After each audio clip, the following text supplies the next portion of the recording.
Okay, this is Chapter 8, Part 4, Reactions of Ethers and Thiols. Okay, ethers resemble hydrocarbon in their resistance to chemical reaction because they don't have a hydrogen bonding material and they don't bond very strongly with other materials. They do not react with the strong oxidizing agents like chromic acid.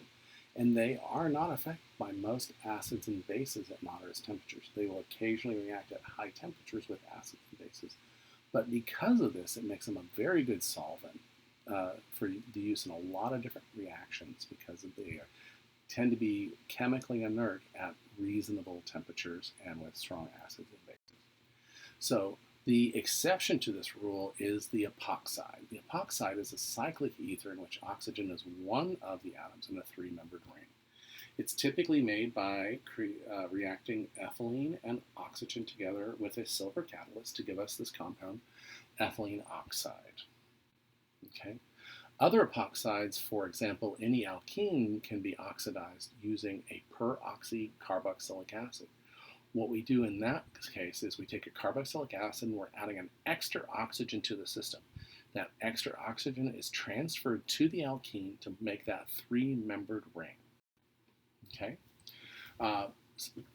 In general, ethers are unreactive in aqueous acids, except for epoxides. And the reason the epoxides are reactive is you have a three-membered ring, which gives you ring strain. You imagine trying to close, three bonds at 109 degrees. Now they're actually down to 60 degrees, so that gives us a lot of ring strain.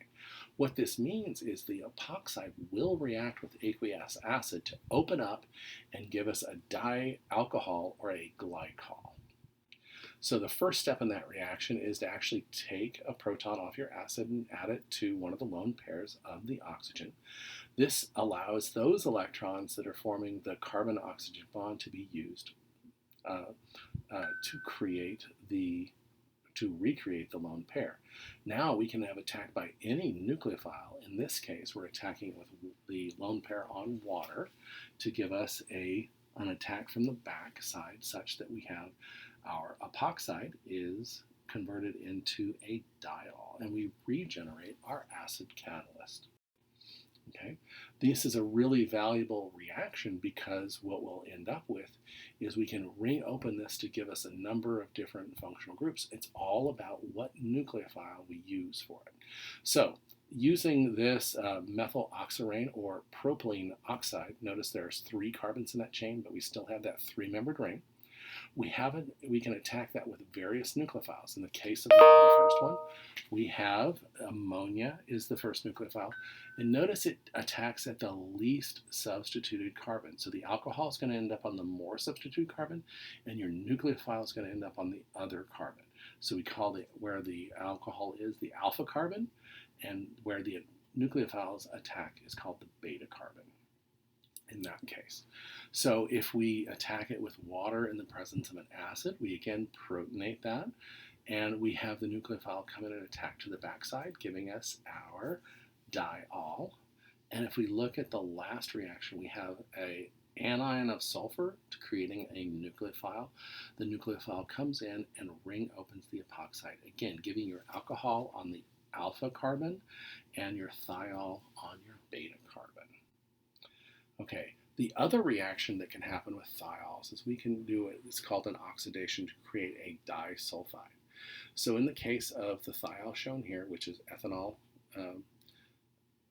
thiol, we can actually just in air create a sulfur-sulfur bond through oxidation. So we go from the thiol to a disulfide.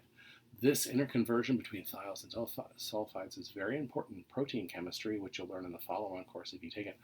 It's also the major chemistry that's used to vulcanize tires. The creation of that disulfide bond is what allows the creation for the super toughness that is found in tires. So you can look that up if you want. It's really interesting chemistry.